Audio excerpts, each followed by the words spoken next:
The body of a 21-year-old Korean male was found on a casino skywalk after apparently falling 17 floors.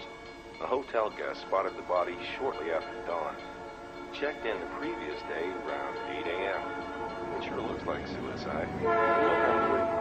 In the press, the young man's death stirred barely a ripple of interest until it emerged who he was. He lived on a palatial estate. His father was famous, a modern-day messiah. He's a great teacher, he's a great prophet, and a messiah. We see him as the Lord of the universe, the first person coming as God's representative. A convicted felon, he controls wealth beyond imagination. That's the heart of Moon's psyche, is the drive, the need for power. Technology. He thinks he can literally buy countries. Absolutely. He leads a church or a cult. He's quoted as saying this, is that we want absolute control of the mind. And to me, that means brainwashing. He marries off total strangers.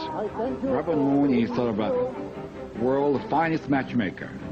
They're given a kendo stick, and the woman has to bend over, and the man hits her 3 times as hard as he can with the kendo stick.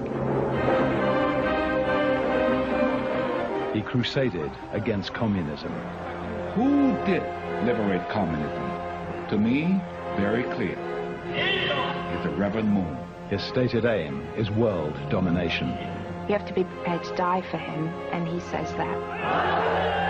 He's Sun Myung Moon, leader of the Moonies. He'd clap his hands and he'd say, "Where I'm going is to the kingdom of heaven, and I want you to come with me. All those of you who want to come with me, come ahead. The rest of you, out of my way."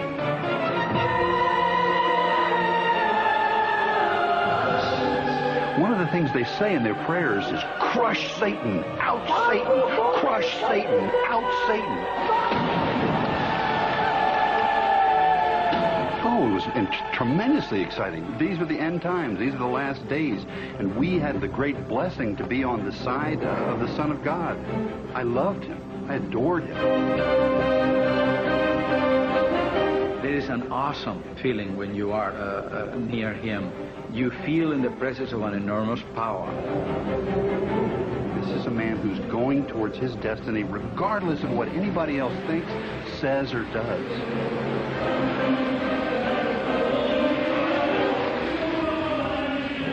Moon says that from soon after his birth in 1920, in a village in North Korea, he was clairvoyant and could see the future. His legend is strange and fascinating. At age 15, his followers believe, he walked up into the mountains one Easter morning to pray. There were clouds tipped with gold. Jesus stepped out of the clouds. Put his hand on his head. And the voice was very clear. "Now, you are to take over my undone mission. I will be walking every step of the day with you."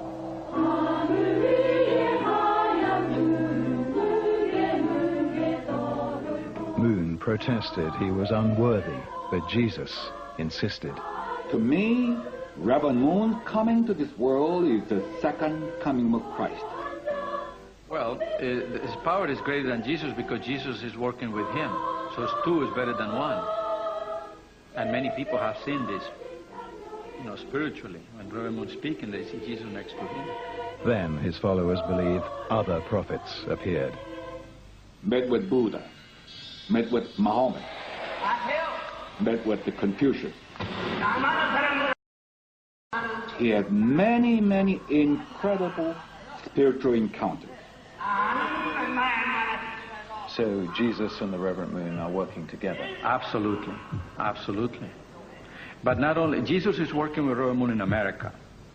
In the Islam is Muhammad.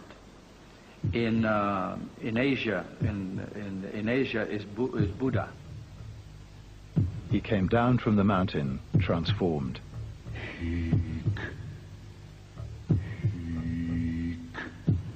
In his village, Moon was supposed to have wisdom beyond his years. He was seen to wrestle trees on the hillside in a state of trance. Before World War II, Korea was under Japanese occupation. Koreans were ordered to follow the Japanese Shinto faith. Now nearly 20, Moon says his struggle was not with the Japanese. It was with the devil. I have never seen any man so dedicated to God. Legend has it that at his home and soul, overwhelmed by the suffering of God, he would cry for days on end. Once his tears leaked into the room below. As Japan made ready for to Tokyo to study engineering.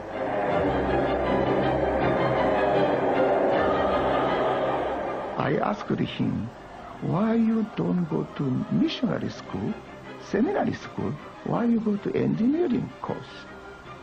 He's laughing, smile, and he explained, he's not necessary to theological seminary. Because God had told him that he was the Messiah. Absolutely, of course. As Moon saw it, evil began in the Garden of Eden.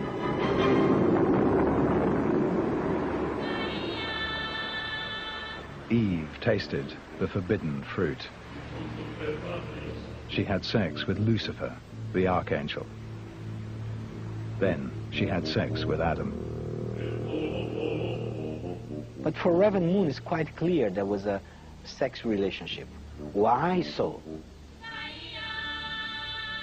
That's very simple, because what's the part of Adam and Eve they hide after that? If they have eaten some apple, they would hide the mouth, but they hide the sexual parts. Her original sin was transmitted to future generations.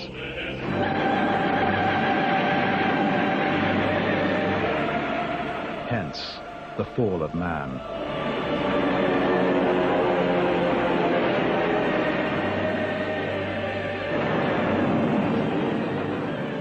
There was famine and pestilence.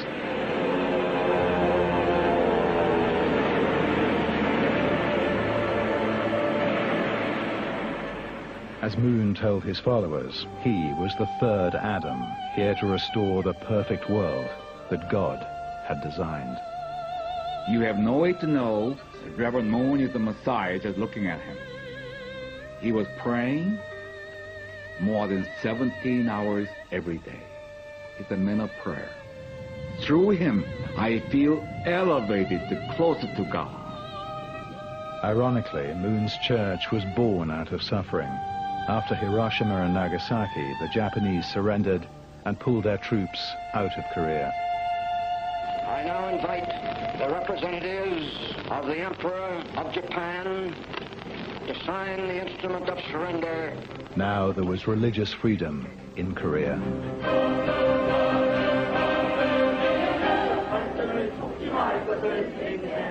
Back in Seoul, Moon got married. According to legend, he told his wife he was going out to buy rice for their new baby. He never came back. God told him to go to North Korea to preach.